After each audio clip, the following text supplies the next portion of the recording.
Guys, we're back. Another time, another place. But a little bit more pie. Hold tight. So some of these viewers, right, like, subscribe, share, get some pie. And in fact, we're going to shout out Manti because I ain't going to lie, I ain't going to talk no more because I want to eat. But if you have a check in our comment section, there'll be a link to Manti and the way that she creates her pies. So I'm going to, even before, this is going to be rude of me just to eat and talk at the same time, but you know what? You can't have a pie in front of you. And I hope you don't mind, boys, because when I ask you the question, I'm gonna, I'm gonna ask the question. You're gonna eat, and vice versa. Oh, okay. See some So chewing noises. we're gonna eat whilst conversing. We're hungry. Big up, man. Blood glucose. You got to maintain. Finished, bro. I'm gonna be finished. I'm still going the intro. Like, subscribe, share. Amazing. Manti's on this one. That's really good. So I was playing with the kids the other day. Right? The bloody Genuinely. Oh man, I got to ask the question and then sorry, I'm just having a minute. I'm having. Sorry, it's a precious thing for me. I don't often divulge it. So for me, I think a little bit of silence around this moment is really needed. good. I just want to say grace and accept for what we are about to receive. May the Lord make us truly gonna let you faithful. talk. You just talk. You just carry on. No, I'm gonna 100% hit this pie. But I was playing with the kids the other day, and you know all the kids' toys and everything that they got. Yeah, man. They got their iPads because you got to charge all of that stuff, right? Yeah. You got the iPads. They might have all the teddies, right? And then they might have the Roblox. They might then have the Minecraft. All these toys. And I was like to them, you know what toy Daddy played with? And they're like, oh, did you have an iPad? I was like, no. Did you have Minecraft? I was like, I don't even understand what Minecraft's about still now, right? Do you have this? Do you have that? And I was like, no. I said, Daddy's favourite toy. And they were like, go on. I said, your yo-yo. And they were like, and they walked off, right, their iPads. And they just laughed at me. That kind of hurt. Yeah. So, on that, boys, because I need to hit this pie up. What nostalgia, right? Let it bubble. Favourite toys. Go, I'm going to eat. I love my toys. I love my toys. Do you know what? It's funny what you just said, though, right? Because I've shown my kids some of the first computer games I had. Oh, talk to me, son. And they literally, on YouTube, you can go on there and go, look, I had this Mario Cement Factory. Yeah. And it was like a little, your little button, this little machine. And you just like played it with a little, and it was just like, it was so basic. And then you show it to them and they're laughing. They're like, think you're joking. They're like, what, you had this? I said, yeah. And then I had my old Atari games machine where you had the little cassettes reloaded. Oh, yeah. And this was before the Spectrum. Do you remember the Spectrum? How long did it take a game on a cassette to load, Si? Give the viewers. And do you remember when it used to be like, it used to load up, it's like, you used to listen to that for about 20 minutes and then you'd get error. And then you have to do it all again. Yeah, this is it. Literally was about 15, 20 minutes. And the games were so basic, right? But I remember I went through the whole Atari games machine. My friend down the road had a Spectrum, then a Commodore 64, and we were constantly playing Rambo 2 on the Commodore 64, right? I had that. And then I had the Atari ST, friends had the Amigas, then we had the Sega Master System, Sega Mega Drive. Give me some games, Si. Sega Mega Drive, Sega Master System games. Do you know, obviously everyone remembers Sonic the Hedgehog when it first came out, right? But I used to love Olympic Gold, I think it was called. Yeah. And I have got this, I'm really good at pressing the buttons, right? So it's fast twitch fibers. Yeah. And it used to come up, and do you know what? It used to come up using Trick when I used to do it. Oh really? I learnt this technique, and I could not be beat at that game. And it was little like I hold the finger just over one of the buttons, and then like I'd move the controller like that, and the whole thing would. But it was for the bliss side to side. Do you know what it was? I remember being a kid, and I'm laying in bed one night, and I'm thinking, my mate keeps beating me in that game. There must be a way. And I remember thinking about, that could work. And I remember that they tried it the next day, and it was like crazy. But do you know what? It was. So the computer game stuff, like we've lived through the entire generation of all of that, right? And actually, I look at things and think, do you know what? That's a real blessing to have seen the whole change of technology. Like we had an old wooden TV when I was growing up. Right? Yeah, man. Deep dish. Yeah. And then, the big ones. And I remember when I got my first house, getting a big digital Philips, and those digital TVs were so heavy. Yeah. Was it old school plasma? A ton. No, I remember the plasmas came out because I like when all the plasmas came out. One of the companies I was working with at that time, we had a thing with Samsung, and I started getting all Samsung TVs. And I was actually selling loads of Samsung TVs to people as well because I was getting so many. Nice. And so we had like the first kind of like you went from the 32-inch big box to then the 40-inch, 42-inch, and we had all of those. But seeing all that technology has been great. But when I was a kid, for me, like Action Man was huge. Everyone had an Action Man. And your mum would knit your clothes for your Action Man. Right? So like my Action Man had a cricket jumper. He likes ready for action. So ready for action with his cricket jumper, right? He's there. All right, guys, it's going to be a whole day. And he had a nice blue cardigan. Right, Nice. I'm telling you, my Action Man was ready for action. Right, nice. So your Action Man was like upper middle class English dude, right? Just ready to be on their Sunday pavilion. That's all good. Me and my brother, right? We had so many Star Wars figures, right? Because back then it was like the whole. I think Star Wars came out the year I was born, like '77. And we loads. We had this big Darth Vader head full of like 100 figures, big Attack Walker. We had everything, right? I remember we eventually, when we were older, we sold it to like a neighbour down the road. They gave us like 100 quid for it. Oh, what would that be? Which for old toys back then was like. But if I was to list off all of the things we had and all of the boxes we passed over for that £100 of the original Star Wars stuff. You probably could add another couple of noughts to that now, right? So, but you played with it. That's what was the thing, wasn't it? Do you know what the one toy I really, really wanted was more than any other toy was an Evil Knievel. Motorbike. Evil Knievel what toy? The stunt? It come in a little. It was so the Evil Knievel was quite a big character. And you could put your clothes in him in the helmet, right? And he was on a white motorbike. It was quite, the figure was like that. The bike was, and it was a little red wind-up thing. Oh, okay. Okay. And you press a little button and the bike would launch off and go. That was the one toy I wanted more than any other toy. The one that got away. Well, if anyone watching has got an Evil Knievel. No, I actually ended up getting it. I got it for Christmas, but I wanted it for about 2 years. And by the time I got it, they had actually changed the figure. It wasn't the one you could dress up. It was like a little plastic dude that went on it, and it did kill it a little bit. Because you had the spare set of cardigans and cricket tops. There was something about being able to take the helmet off and actually see the man underneath. Of course, man. But Evil Knievel, man, people probably don't remember Evil Knievel. It was like the world's most famous stuntman. Yeah, he was the guy. Apart from the Fall Guy. Yeah. All the jumps and everything else, all the crazy jumps across cars, canyons and stuff, he did some crazy stuff. Yeah. Absolutely crazy stuff. But that was the one toy I wouldn't want anything. And then the toy I probably loved the most was my Superman figure. And they were like Action Man size. Big ones. And that you could dress them all up with the suit and stuff like that. But whenever you see a picture of me when I was a kid, I'm always holding that Superman. Bless you. I literally, he went everywhere with me, that Superman. And I remember I got my dad to make cardboard Clark Kent glasses out of cardboard. So I used to put the glasses on him and then take the glasses off of him. Man, that's cool though. That is cool. Yeah. And you don't have it's tactile, isn't it? Like all the toys you have is just you're engaging with them. You're using your imagination to change things. Because even the clothing, like you said, it's the physical process of I'm going to put you into this scene.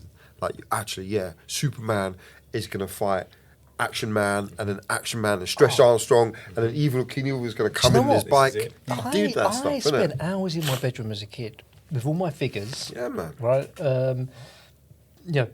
Just like playing games, doing voices, having little fights and everything else, And like when you remember like the He-Man figures. And I think you struck something there, Si, man. And our kids have iPads. Yes. Our kids have infinite screens. And I think it's so cool to have all these things at your fingertips, but it throttles down the imagination. I can remember, like you, Saturday afternoons, I would say to my mum, I'm playing my own game.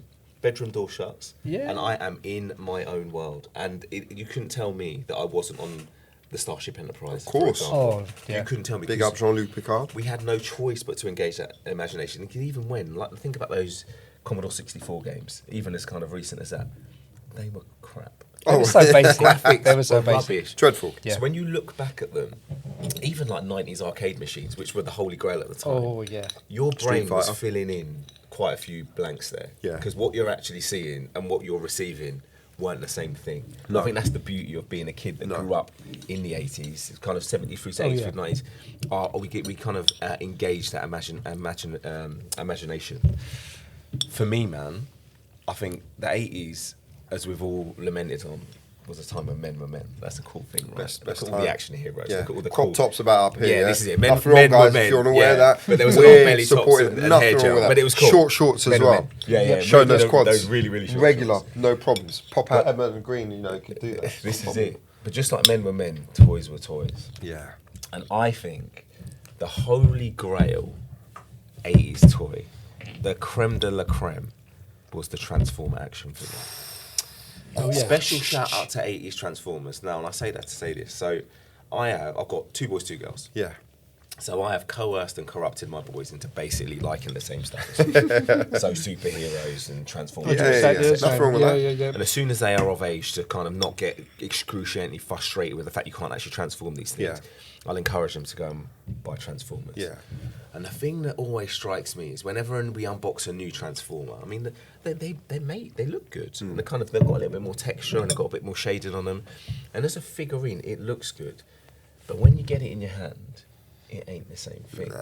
Now, for the 80s crew, for the kids that grew up in the 80s, you'll know what I'm talking about. But for those that missed that boat, back in our day, Transformers weren't just made out of plastic.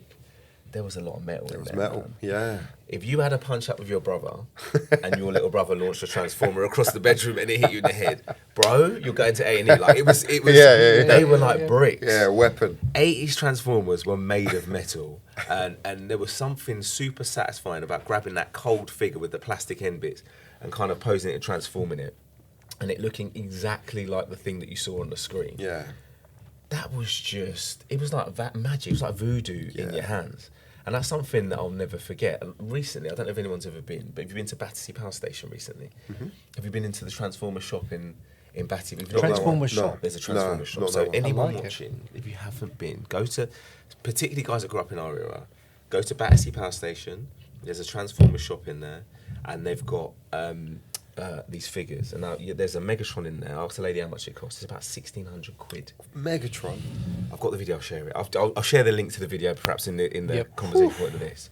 You can tell that Megatron to transform, and it will do it. It will transform. You can face it off against an Optimus Prime, and they'll have a battle. Then they'll transform. Yeah. And in my head, I feel like the beauty of being an 80s kid is you didn't need to spend 1,600 quid to have that experience because your brain was doing that thing. I think we grew up in a really cool time. Do you know what though? When I go into it's Forbidden Planet, isn't it? Top of Road, right? Top of Court Road, yeah. Whenever I go in there with the kids, and we've bought a lot of things in there actually, some of the toys, but some of the detailed figures. Oh, it's mental. Like I always look at it and go, you know, when I've got money I can burn, I don't ever have to worry. I'm so getting some of those toys. Just because, this is it. Do a grand on a gun down. Because I want a Terminator that looks like the Terminator, right? Or I want the Batman from the original Michael Keaton Batman that I had as a kid. I used to love my Batman toys, right? Under my bed was the Batcave, and it was the Batcave for years. To be fair, I carried on playing. He had he had the Batwing. Sorry, he had the car, everything. Right, you name it. Yeah. Under my bed was. That's cool, man. You know, occasionally the Joker would raid it and stuff like that. All hell would let loose in my bedroom. You know, proper battle would go down. It's not you that made the mess; it was the Joker. But you know what? The thing is, you got me thinking when you were talking. Is all the toys when we were a kid, they all had cartoon episodes, right? Yes. He-Man was a cartoon, right? Yeah. You know, and everyone remembers by the power of Grayskull. Yeah, that's the one, the big sword. You know what? You had again short shorts, by the way. So if you want to represent Transformers, and kind of a belly top. Yeah. It's a great cartoon. It was. I remember Mask. I had all the Mask figures, right? Masks, you know, and there was like. Do you remember Lone Star? Do you remember that one? Yeah. Do you remember Brave Star? Brave Star. Come on, strength of a bear, the speed of a puma, and he had that gun. Yeah, a little gun thing with with the extendable laser thing. But you know what? They all had these really good theme songs like Brave Star.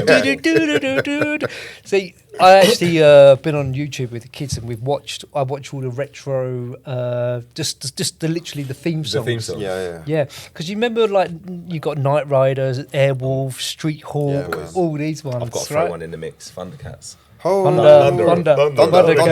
That was again phenomenal. They've toyed with doing a movie of that for the longest time. They bought a new cartoon now, didn't they? They bought the new ones. That was it was alright. It was alright.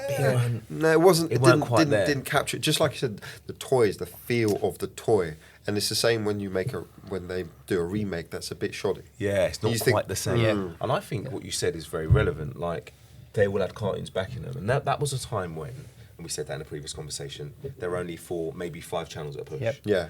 So airtime was competitive.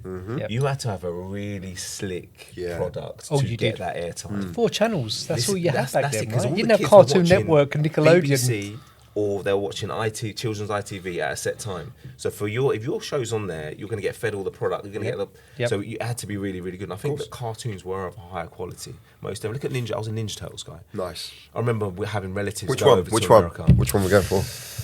Raphael. Raphael. It's gotta be He's Raphael. aggressive, isn't it? It's the red. He's edgy. He's edgy. I like the gotta be edgy Raphael. swords for sure. Michelangelo though, he likes the pizzas. Michelangelo was cool, Yeah. and I do appreciate a good Chill dude, nunchuck. isn't it? But Raphael with the size, to fight with size, you've got to be prepared to get close. Yeah. And I rate a man that's going to get that close to you to do you over. He's a serious fella. So I rate him. I just think he's the best. These people were like, Yeah. hold on, what? Raphael. The brain of a 10-year-old Scott. Exactly. He's going to look you in your eyes when he's gutting you. So I was a big Raphael fan personally. It's dangerous. But do you remember the movie though? The merchandise, movie man. of it as well. Movies, they've done so many. Sorry, of them, yeah, haven't you're they? right. Blew my Amazing. mind. Imagine if you watched it back, you've been on YouTube and looked at the original Ninja Turtles. Yeah, it's crazy. It's a joke. It's a complete It's a joke. farce. You've got these crazy animatronic mouths that are moving out of sync. But at the time, boys, that was revolutionary stuff. Of course it was. Right? Oh, man. That was absolutely revolutionary. Cartoons were a massive part of my life. Everything. Massive. Remember like the old Spider-Man cartoons? Yeah, Saturday mornings. Yeah, with Iceman and like... Firestar. Do you remember Firestar of being in course. that? Yeah. These are massive staples of our lives, man, for sure. And this is what formed us, really. 100%. Because you just said These characters were huge in our lives. They are still huge now. Yeah. And like you said, any disposable income, I mean, we're going to spend it on pies, by the way. Oh, yeah, that pie was Shout out, Manti. I'm slacking. Bro, come on, man. I can't talk. I need a moment of silence for this. What it is me and JP being smart. We've let you talk while we eat. Oh, I see what you You're did. going to finish that, bro? I see what you did. You move, son. All right. You don't do them things, You son. know, yeah. That mess with a man's food. It's true. Like his toys as well. So This is it, you were this is saying, it. even as men right now, right? We cast our minds back. We're like, oh yeah, I remember that. And as grown-ass men, we would still spend our hard-earned money on toys now, right? Yeah. We would go back to that. We would go back to Forbidden you know Planet and buy that figurine. These characters, though, they were good characters, right? Yeah. So you look at He-Man, most powerful man in the universe, right? What a time. But he was also probably the goodest guy in the universe, Yeah. right? The nicest guy in the universe. Yeah. He was defending the weak Yeah. with his strength, Yeah. right? And they were actually really powerful, positive messages. Right, where the stronger you are, the more you should be protecting the weak. Yes, man. Not the stronger you are, the more you should be dictating the world, right, and ruling things. And there were really positive messages in there. Like Superman's a really good one, right? Again, most powerful man on the planet, right? But protects the weak. Yeah. And I think these messages were good, and I think they built us in a certain way because these were the characters we idolised. Yeah. They were the characters we used to want to go and have a fancy dress and dress up as these characters, right? Yeah. I remember having the Lino glove and the sword. that was I remember so having the cool. He-Man Come on. sword and shield, right? Come on. Also, on that note, Simon, special mention for the alter ego. So yes, you've got the message that with this great power comes this great responsibility in using that for good. So that's Spider-Man, come on, all Peter kids Parker. coming up, that's a good thing. If you've got power, use it for good. Also, there's that underdog kind of element, just being a normal version of a person. Yeah. And then like leveling up, powering up. Like we came through the era of power ups, level ups, and costume changes. Yeah. And as a young kid watching that, it got in your brain that, you know what, my parameters and that these possibilities are infinite. I can power up. I can be in this state, but over time and through guile, whether it be training montages, whether it be a magic herb, whether it be a blessing from a sorceress, I might be able to kind of ascend my current state and be infinitely more powerful than I am. And I think for a kid to have that in your brain, I still have these thoughts that go around my head. I'm still going to fly one day. One day. One day I'm flying. One day. One day I'm flying. One day. Guys, as a warning, don't try you anything know that what? Simon I- says. yeah, Don't do I it. believe you. Yeah, guys. Believe me, man. One Guys, day. kids might be watching this, right? You're going to put a One cape day. on. One day I'll get a I'm red gonna cape fly. and I will I'm fly. gonna fly. It's a matter of time. I feel that. I Viewer 100% discretion agree. advised. Yeah. Yeah, I'm telling you now. No, and we believe you. Yeah, That's the yeah, thing yeah, because we've opened up. Do you know our what's mind. We do you know what's believe really scary though? JP. Go on. I actually believe me too. What So, are we on the and third floor? genuinely, I do. All know, right, so no, and our capacity is endless and it's That's it. untapped. Look. And the imagination and everything you talked about, right? If you think about how the toys got in our head and gave us, and I wouldn't call it a hero complex because there's a negative connotation. Because all of us have used our powers for good, right? We've joined our crusade together, and we work out together, work out hard. Sure, we want to look good in that t-shirt or off of it, but we are using that power for good, right? Why don't we allow people to do the same? Why aren't we telling our kids, guys, there is bad, there's good, there's evil. Yeah. Nice, it's easy as that. It's good and evil, but you use your powers that we're gifting you now for good. 100%. So what can we do then? What can we do? We can't bring our toys back. But you know what we can do, and it's the fact that those role models we had as a kid, we need to make sure that there's role models, and actually you're always going to be the biggest role model to your own kids, right? Because you're always going to be the first one they look to. Yeah. But it's just keeping those role models alive, right? Yeah. And even having these conversations about people might go and watch a He-Man episode, the Thundercats, Transformers. Yeah, it's right? true. It's true. Because they were positive characters. When you've got a powerful character that's going, I'm going to use my power for good and protecting people. Yeah, that's inspiration. And also talking. I know I've mentioned this in a previous conversation, but I hold it dear to my heart that we're all innately different, and we've all got kind of gifts, we've all got kind of abilities, we've all got things that come easier to us than they do others. Yeah.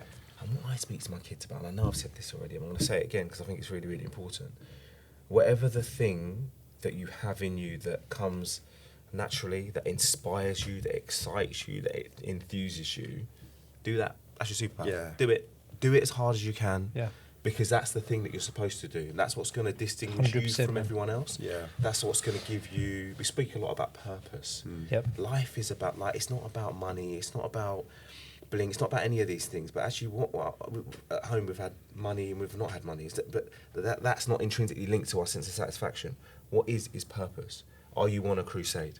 Are you filling that cup with things that are meaningful? Yeah. And I think by kind of looking into yourself, working out what you're really made of, and then just pushing that lever as hard as you can. Yeah. Certainly what I teach my kids to do. Therein lies your superpower, but also therein lies your sense of satisfaction and your purpose, man. Because we're all superheroes. And you know what? It's realising everybody has their own power. Come on. Right? We all know there's not two people on this planet the same. No, right? no. Everybody is different. That's why you can solve a crime on DNA, right? Because we're all made up different. Of course, yeah. If we all wanted to do the same job and we all wanted to do the same things, it would be a really boring place, right? So ultimately, everybody has a different calling. Everybody has a different purpose. Yeah.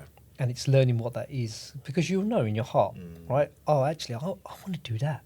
I want to build this type of a business. I want to help people do this. Everybody's got a different purpose. Absolutely. And it is actually really important to follow that purpose. 100%. Because if you don't, you're probably going to regret it the most out of anything 100%. you're ever going to regret in your life. But everybody has a different 100%. something, right? It starts with playing toys, because you does. get to figure it out in your head. This goes back to what we've spoke about previously. You've got to be very careful. All the things that go on in today's world, right, don't suck that purpose out of you, because you go down different paths and you start thinking other things are more important than that purpose. So I think it's really important, like you're saying, Scott, people have got to find what is that I really want to do. And if it's like, it doesn't always have to be money motivated. I want to grow an empire. I want to do this. I want to do that.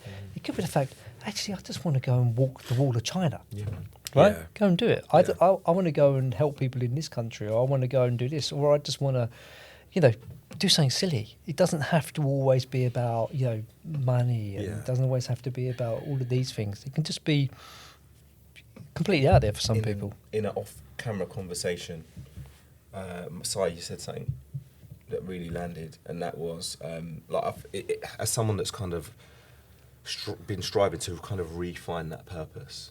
A really nice way of looking at it is when you were that kid in that bedroom with the door shut, playing with your metal transformer toys. like who were you then? Like, what were the things that got that kid like super excited about the possibilities of life? What are the things that you would obsessively do, repetitively, and never ever ever get bored? And I think and you mentioned it in the previous conversation, life can be cyclical, and the act of finding yourself isn't finding yourself. It's probably more like re-finding yourself. Yeah, 100%. Because when you truly work out who you are and what the things you actually love and what actually kind of gives you life and energy and brings you joy, that kid was probably had it worked out already. We all already know the answers. And that phrase, that comment about being that kid again, that really landed. I think that's a really good roadmap to kind of re-finding yourself, and through that finding that purpose in your own 100%. life. So we're going to wrap this up because it's a short, sharp 20-minute burst, right? Pew, pew, pew. I can see what we did there. Laser cannon. Pew, pew, pew. Laser cannons, man. Laser Quest. A little spin. Yeah, spin and you put it away. Come on, I know. That's I'm 20 sorry. minutes, bro. I Come know. on, I'm so that's sorry. another I'm so 20. sorry. Gee, We're gonna have to forgot do about this. Yeah, I know. It's so much stuff. And so with Superman and with Spider-Man, great power comes great responsibility. Superman, one of the taglines, if I get it right, is "You'll believe a man can fly." Right. And if I want to leave something for every one of us, because I believes he can fly, by the way. Oh yeah, right? one day. We believe I'm it too. Not kidding you, man. We One believe day. it too. And that's the thing. Whether you're a man or you're a woman, you're a child, you're an adult, you're a teenager, whoever's watching this, thank you for watching. Thank you for listening. Thank you for subscribing. Thank you for sharing. And I guess we believe you can fly too. So, Come on, boys, it's another one done. Thank you for your my time. bro. Thank you. Wicked.